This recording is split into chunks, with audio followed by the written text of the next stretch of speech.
Welcome to the NBA Coast to Coast podcast brought to you by thelines.com. Coming to you from the West Coast, Josh Lander, joined by Nate Weitzer. He's on the East Coast. And we are looking at 11 games here after a day off in the NBA. Big full slate on Wednesday night now. So we will be taking a look at best bets in this episode. Also got play of props up in our other one, which we're always bringing you each and every weekday now, both of these episodes throughout the regular season. So make sure to subscribe to that page and continue to follow along with us. Nate had a pretty good day. No, we actually had a pretty bad day on Monday, but we still remain pretty up on the season. We had every team playing on Monday night, a few with a breather tonight, but still plenty to choose from. So let's see where your first best bet takes us for tonight. Yeah, I think a lot of people got hammered on Monday. It was not a good slate there as we were in the weird spot with everyone playing for what it's worth. But yeah, I mean, we've got what seems to me like a really obvious take here, which is the Pacers -5. I just don't understand what kind of movement has moved it down from -7. Like, who is coming in to back the Orlando Magic? Goga Bitadze looked good last time out. That's great.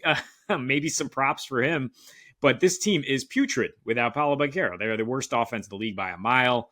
And I don't think that's short sample size lies by any means. I think if you watch them with Paolo, you're like, this is barely working. And Paolo's just kind of bailing out a ton of possessions. And he had to score 50 for them to beat Indy earlier this season. So, and Wendell Carter Jr., who's out, by the way, was a team high +11, doing things on both ends of the floor for them. So I like the fact that the Pacers lost to this team. Will keep them hopefully sharp here coming back home. This is an immature team that I guess you worry about being like, oh, we played Boston to overtime, we beat them, we just beat Dallas in Dallas, and then they just have a letdown spot deflating. But I think there's enough dislike here for the Orlando Magic for them to bring it, and I think Indy's really getting it going here on offense after an uncharacteristic slow start. I mean, we only have the tiny sample of their home games so far against Philly and Boston. But last year at home, we know what they did, right? I mean, 124 offensive rating, 60% cover rate, winning by 7.5 a game, which is where this line opened. It made sense where it opened, but at 5, I'm in on the Pacers for sure here. There's no way Orlando can keep pace on the scoring department, but they are playing fast for some reason, which I love. 10th in pace since they lost Paolo because they know they can't really score against set defenses, right? So, okay, you're going to go up and down with Indy. Gives us far more opportunities to get that, get this margin because Indy would love to play up and down. And I mean, on the other side, their defense has been okay in some areas, like limiting threes and limiting assisted field goals, which I mean is what Orlando has to do here. Without a star, right, is spread the ball around. And that's what you worry about when you see stars out, bets up. But I just don't think that they can pull this off right now. Orlando, just an auto fade for me until they prove something that they can do something without Paolo. Yeah, but what does that even look like? Like, what does doing something look like for them? Is it Jalen Suggs going off? Is it the random Gary Harris game? He's been putting up the Tony Snell 0-0-0 line and getting cardio out there in about 15, 20 minutes at times. So I don't know what it looks like for Orlando. I just know it's so stinky. It's like, why? What am I? It's almost just like a random sports betting moment in time where you're just like, look, there's a couple things that sharps are looking at. It's almost too obvious, so we go the other route. But I mean, this Orlando team, I don't know who's worse, Orlando or New Orleans right now, in terms of these sort of like middling teams that had some that have some young guys that were with some hope for this season, and obviously injuries crushing both those squads. But yeah, I mean, I think the thing that makes me go in full agreement, and I don't care about how stinky this is. Indiana is coming back into Indiana form. Their pace is way up. In the first 3 games, it was at 98. In the last 4 games, it's at 104. No, excuse me. That's incorrect. In their wins this season, they have 104 pace. In their losses, they have a 98 pace. I don't think Rick Carlisle needs to be any smarter than he already is to realize that they need to move the pace up. That has correlated with Halliburton playing a lot better and more like Halliburton. Fast, high potential assists, and getting to the free throw line a few more times, scoring a bit more. So they're trending so much in the right direction that I think that overpowers any sort of stinkiness around this game for the Magic. But speaking of those Pellies I was mentioning a minute ago, they are bad. They are playing the best team in the East, second best team one of the best teams in the East in Cleveland, alongside the Boston Celtics, who you've probably seen whooping teams as well this season. So I'm going to take Cleveland -7. You can classify this as another stinky bet of the week. Brian Windhorst meme. Why is Cleveland only -7? Ask ourselves that. Well, I mean, here's the thing. Zion's questionable. I don't care, honestly. I do think they have the weapons to obviously on defense to at least limit Zion as well as you can. I think the Dubs really figured something out too in the way that they guarded Zion in the last game that they played the Pellies, where it was really just a matter of guard him out close. Don't let him get the head of steam. Don't sag off on the 3-point line. You're not necessarily guarding the three, but you are keeping somebody at arm's distance to keep him from getting that head of steam. And then as soon as he starts to bully that guy over, then you get in the way with another guy, right? And you put somebody a slightly smaller on him. Well, I mean, in this case, I think we'll be seeing George Niang out there a bunch more. We saw him out there last game for Cleveland, and I think we'll be getting a bit more of those since we don't have anybody like Max Strus who might take on the sort of perimeter duties on Zion, but Zion might not even play. And if Zion doesn't play, we're talking about this whole team being out. You've heard it before. Everybody that we mentioned out for the Pellies is still out, and Jordan Hawkins as well is questionable now on that list. So we saw what happened with them last game. Couple bad losses. They're losing to the Blazers and everything. It's really about this defense and a lack of center, which we've talked about as well. Which is like you're playing small ball, but you can't shoot.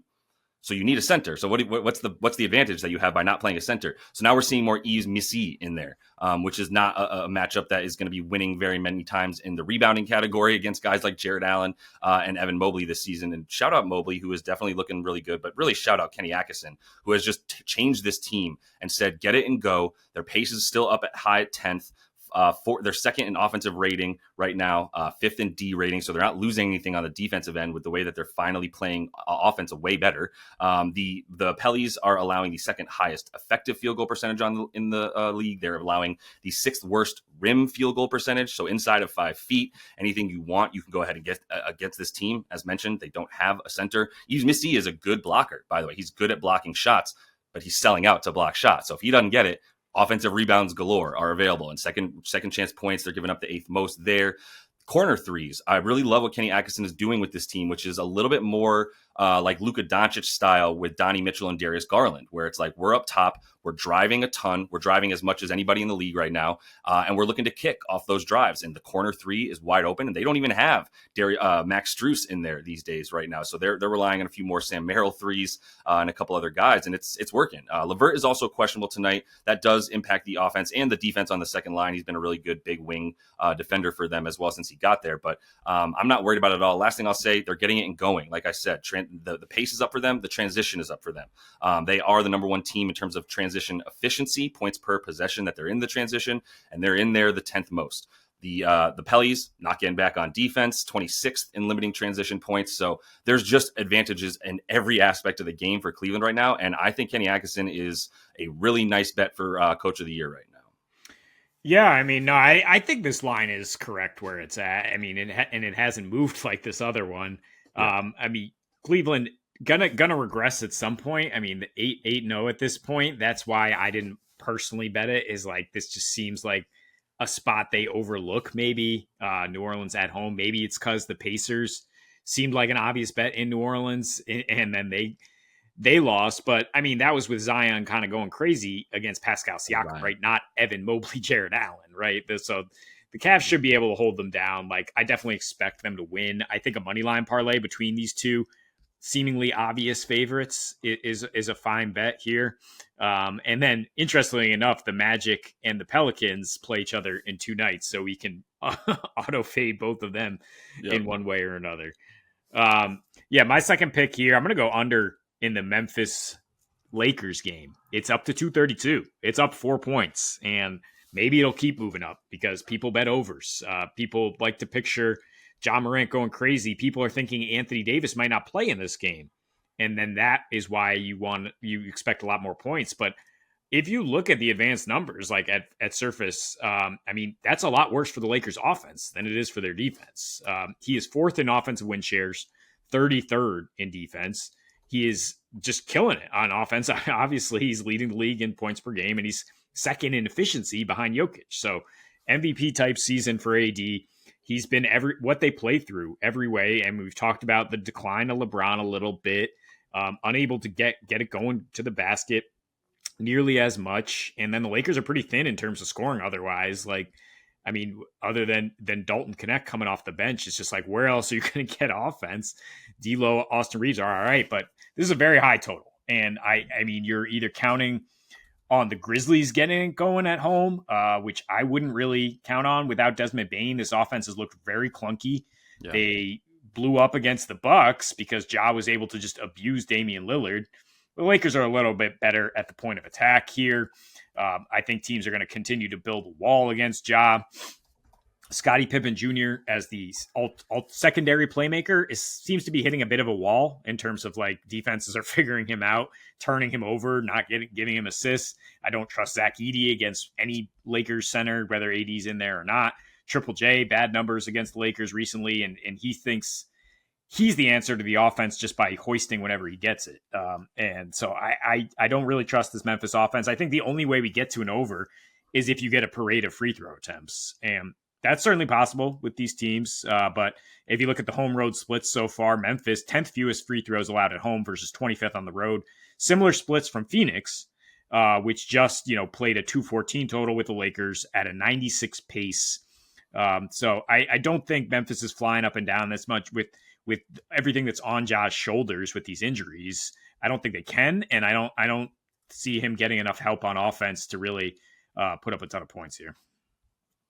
Yeah, that's fair. The offense is nasty looking, and yeah, Triple J, I mean, still can't figure that dude out. I think we just need to accept that he is what he is. Even those moments that he bullies somebody in the paint or hits a nice three or has a drive that makes him look like a really effective, versatile stretch 4 or 5, whatever you want to call him, it just might not be what his offensive game is. It's just that simple. Desmond Bane might be underrated on offense. Jaren Jackson Jr. might be overrated on offense at this point. And I think that's a big part of this. It's always going to be terrifying to take an under for the Lakers this season. I will say that. The only thing that really, I think, screws this up, though, is if Ja decides that he wants to get out into transition. I just don't know that he has the guns to do it the way that I mean, if he had Vince Williams, Gigi Jackson, a couple of the other guys, obviously Desmond Bane, if he had the weapons to get out into transition, that would make me a lot more scared of this. But obviously everybody is still on the shelf for this team. So I think the slowing down of the pace for Memphis is pretty crucial to their victories, as we've seen. But let me take another slow game here that I'm going under. 215.5 is the total, and that's Spurs at Rockets game. And couple of things here. Both these teams playing really slowly, but they also do sort of defend what the other team wants to do well. So for Houston, 29th in pace now, and they are the Spurs are 26th. The Spurs have remained very consistent. The Rockets have played up to the pace of their competition a little bit. But then, case in point, watch them play the Knicks last game. Total doesn't quite reach 200. I don't believe in that one. So or right below, it's less than 205. Let's put it that way. Math is hard sometimes, but either way, like that's a case in point of them playing against another slow team like the Knicks, bottom 5 in pace. Going to play that slowly. So even though they've had a couple fast-paced games for the Rockets, those were against faster-paced teams. We know that the Spurs are going to be not clunky. They're going to be slow and efficient. Chris Paul has this offense looking a lot better. He also has it looking a lot slower, which is the Chris Paul effect to the max. So their half-court offensive rating this season is currently at about 111. Their offensive rating in the half court last season was 106. I can't believe it. It's so bad. So that was the reason they were playing at 104 pace for the Spurs. Not the case this season. Their games are averaging 110, and that's with Chris Paul shooting nearly 50% from 3P and going over his points total in all of the last 4 games, going crazy. I don't know. I don't think that's sustainable. But even if it is, the 3-point shooting for them is something that is a little bit random, honestly. Like it's hard to predict when Wemby's going to hit his threes. He's got a ton of pull-up threes right now. Wemby in the top 15 in terms of the amount of pull-up threes that he's taking, but not very many good looks on the catch and shoot for him, and not many good looks on the catch and shoot for a lot of these guys, including even the spot-up shooters like Branham, like Champagny, etc. So I love the way that Houston's defending the spot-up. And that's going to be something that's going to also be taken away from this team. They're number 1 in limiting. They're number 3 now after they gave up a whole bunch of spot ups to OG Anunoby to completely destroy my Jalen Brunson under 8 assist bet. He got 8 exactly because there were so many spot ups available to OG Anunoby. but I'm clearly over it. In this one, I would imagine that they're going to be able to maintain that presence on the shooters. There's not a guy like Jalen Brunson to break down this offense and find shooters. So I think that their defense will get right back into its BS of just limiting everybody, and Dylan Brooks just pestering Chris Paul all game. So I do like an under in this one, with a couple guys also potentially out, Tari Eason and others for the Rockets. But I think this is a defensive matchup tonight. Yeah, just watch the injury report because Dylan Brooks and Tari Eason are both questionable. Brooks was the other one. Yeah. With the illness. Yeah. I mean, and I would definitely go the other way if they're out. We know Sohan's out for the Spurs. That should open things up, on both sides, because I've talked about how the Spurs spacing is woeful with him out there. If you get Keldon Johnson out there instead, it's a much better offense, much faster paced offense than it is with Sohan. So definitely a game to monitor here. But I mean, the Spurs have been a dead under team, as you would expect, right? With Wemby, how he's playing defensively, he's not necessarily a stalwart offensively. So yep. I see where your head's at here. Just something to watch. Yeah, just two defensive teams. And I think once you play a number of times in a row like that, I feel like the defense gets a bit of more of the advantage, knowing what the offensive player is going to do, less surprised by what they're seeing in games like that. So we'll see if that actually holds true here. But definitely keep an eye on that injury report, to Nate's point. So that is all the time we have for you in Best Bets. Make sure to subscribe to that page. Go ahead and give the video a like as well. Also got those props up for you so that you don't miss anything moving forward this season. Until we see you next, happy betting.